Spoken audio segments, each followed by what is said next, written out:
So it was Boris's big speech just last week about levelling up. And even though we did talk about it at the last Good Morning Walk, I do certainly think it deserves its own video to talk about in full. Because the idea of levelling up, as has been commented by one recent Tory MP, is basically just a slogan to mean what everyone wants it to mean at that particular time. So it doesn't really actually have yet a physical meaning, yet alone any policy. And even though, again, we are expecting a white paper sometime in the autumn, this speech that Boris has given very recently is almost just exactly the same speech he has given time and time again that he used during the general election and even during the Brexit referendum campaign about the inequalities that exist between the North and South in this country. And to do it, what he's actually going to have to do is actually talk about spending some serious money. So the next question is, well, where does he get that money?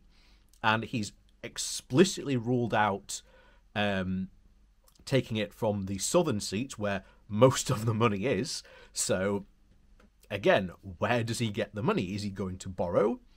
Well, there's a lot of, again, Conservatives in the Conservative Party that are very, very much against borrowing. Ironically, very much of those same Conservatives in the southern seats. Again, part of the whole global Britain crowd. While, again, many of those in the levelling up camp want to borrow that money and want to spend said money. And as I've said before, the big crack between the Conservatives is going to come. And it is going to engulf Boris Johnson in one almighty chasm. But before we do jump into today's article discussing more of, shall we say, Boris's shortcomings on levelling up, please do remember to hit that like, share and subscribe button. And of course, down below there are links to my Patreon page, as well as a one-off donation link called Buy Me Coffee, where you can, well, indeed, buy me a coffee. And as always, thank you very much to all those people who do support the channel that way. And of course, please do remember to keep on wearing a mask and maintain your social distancing, because the virus isn't anywhere over, especially as much as the government and, shall we say, other people might like to say it is. So, on with today's story for you. So, this comes from The Guardian, and the title is The Big Build-Up, the Drum Roll, and then the Speech.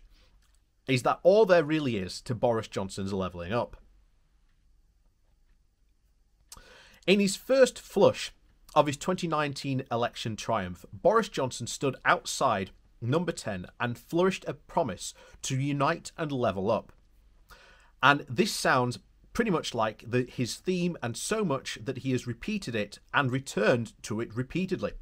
So much as an idea that Mr. Johnson has a big idea. This is it. Yet, from its genesis, there has been confusion about exactly what it means by levelling up.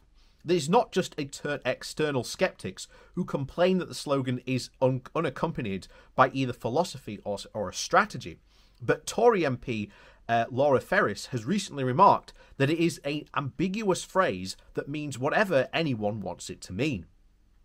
The criticism has been getting to the Prime Minister. In May, he brought out a new recruit into the centre of government. He appointed Neil O'Brien, the Conservative MP for Harborough in Leicestershire, to lead the policy development on the subject, and tasked him with producing a white paper for this autumn.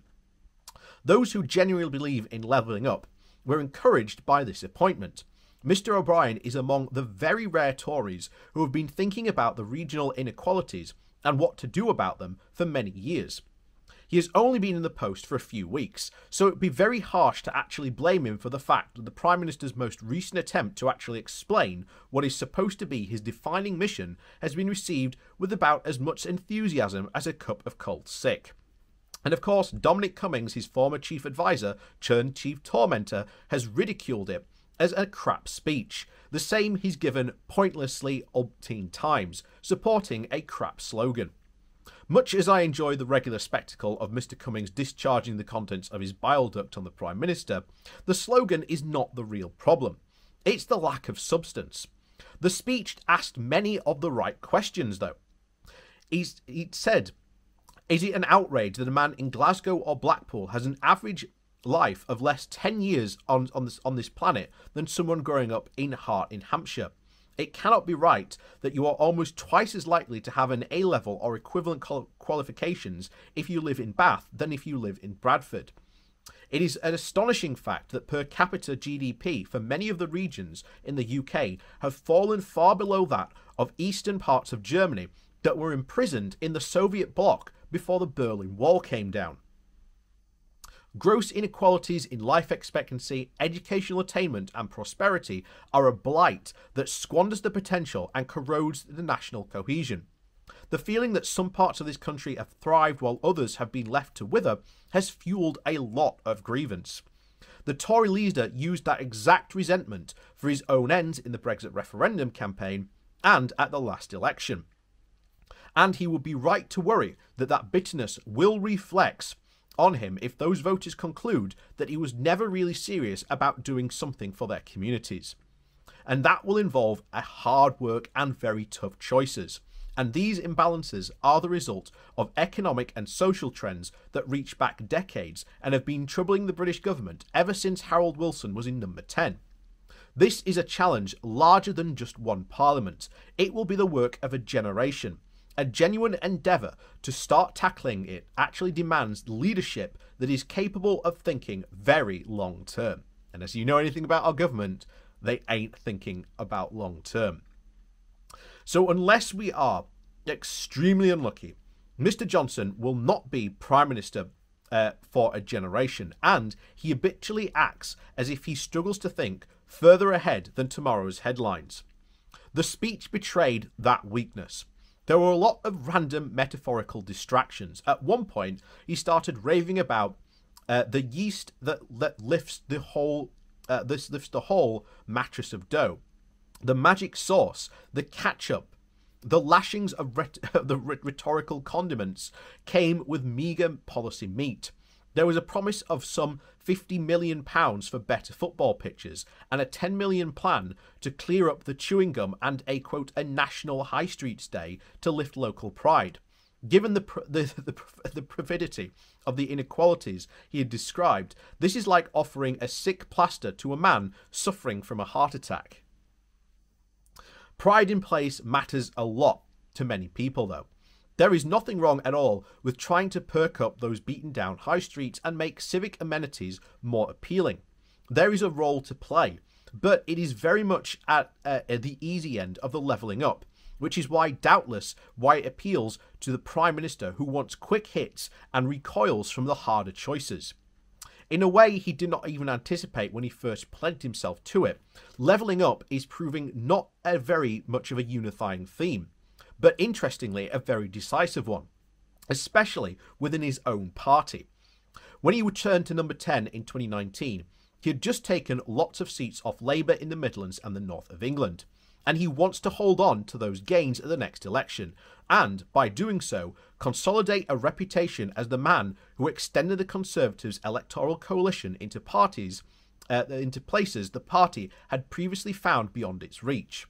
And the intake of those Tory MPs representing the former Labour constituencies has quickly organised themselves into the Northern Research Group. They have generally been the most fervent loyalists for Mr. Johnson, because many of them think they owe their seats to him. From their direction, we can hear very much the growing of rumbles of discontent that we have yet to see in many also palpable results. At that time, the Southern Conservatives are also becoming very angsty. They were shocked by the recent loss of the Chesham and Amersham by-election to the Lib Dems. The drubbing of the Tories in that very affluent part of the Chilterns has fed fears of many troubles in the southern seats, and many factors have contributed to the defeat of the opposition to the HS2 and to the changes in the planning regime helped the Lib Dems to run one of their classic protest by-election campaigns.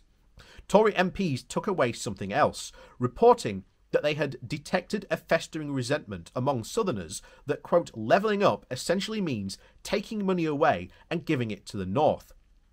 When he faces a conflict like this, the Prime Minister's default is to try and fudge it out of existence. So there was a defensive chunk of the speech in which he tried to reassure the very wary Southerners that levelling up is just not a jam-spreading operation. It's not robbing Peter to pay Paul, he said. Yeah, it is. If it is to be a meaningful enterprise, then it has to entail and allocating disadvantaged areas a far larger slice of resources going into transport, education, skills, government contracts, and even investment and into job incentives than you would have done in the absence of levelling up. That has to mean that wealthy areas of the country get less than they would have been done so. And some Tories are more willing to be upfront about this. Rachel Wolfe, who co-wrote the 2019 Tory manifesto, has said the Conservatives will have to choose whether they focus on just about managing or concentrating on affluent Britain. And there is no third magic middle path. The UK is not the only one of the most imbalanced countries in the Western world, and it is also one of the most centralised. And the Prime Minister now acknowledges that these are two deficits are connected. This has long been accepted by the Tories, who have worked on these issues, and Michael Heseltine has led efforts to regenerate the inner cities during the Thatcher years in the 1980s. And of course, Jim O'Neill worked on the Northern Powerhouse project when David Cameron was in number 10. And they both concluded, as do many others, that the solution is not for central government to throw out money at the centres of ministers in need, or an announcement to put in just for a press release. Local needs are best met by local strengths, and best mobility is by doing that by devolving control to local leadership.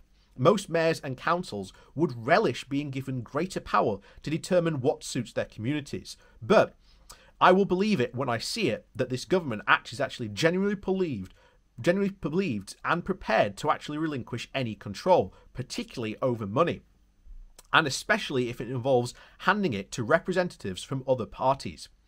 The form has so far been to make councils dance to the tune of the central government and telling them to bid for pots of cash distributed directly from Whitehall. Money from the centrally controlled towns and the levelling up funds have disproportionately favoured places represented by Tories. That's not about levelling up, that's just blatantly pork barreling it. Tories know him well. Tories who know him well and say that if anyone can make sense of the idea, of the Prime Minister's big idea, then it's Neil O'Brien. First, he will have to work on levelling up on the Prime Minister, but that won't be easy either. So as you can see, levelling up is just not going to happen. As much as the Tories love to talk about it, it ain't going to happen, because the two things that everyone agrees, and what is ultimately going to come out of that white paper, first of all, handing power and money to the local authorities. That ain't going to happen, because that means that the Tories have to hand the vast majority of power to Labour-controlled and run councils. They do not want to do that. Just as we have seen very recently, you look at the whole Metro mayors. Out of all of them, there's really only one Conservative. And if they get the idea in the public that actually, hold on, when we've devolved power, these Metro mayor regions run by Labour have done incredibly well, well then maybe Labour should actually be the ones running the show.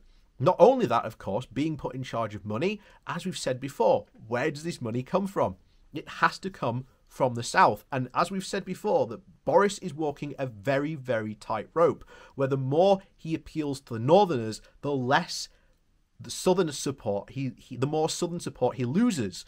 But if he starts to support those southerners, the more northern support he's going to lose. So ultimately, there becomes a very interesting proposition where if Boris Johnson isn't careful, at the next election, Tory support could collapse in one of those two places. It would be very likely if support both collapsed. But Boris Johnson is going to have to walk a very tight tightrope. And at the moment, currently giving out, shall we say, small trinkets seems to be keeping the idea of the short-termism going. But as was said there, actually levelling up the north is going to have to take a very serious investment from the government. And of course, this government ain't anywhere near to being able to deliver on the promises it made for levelling up. So, as always, thank you very much for watching. Please do remember to hit that like, share and subscribe button. And of course, down below there are links to my Patreon page and a one-off donation link called Buy Me a Coffee, where you can, well, buy me a coffee. And as always, please do remember to wearing your mask and maintain social distancing, because the virus is very still much out there. So, as always, thank you for watching, and I'll see you all next time.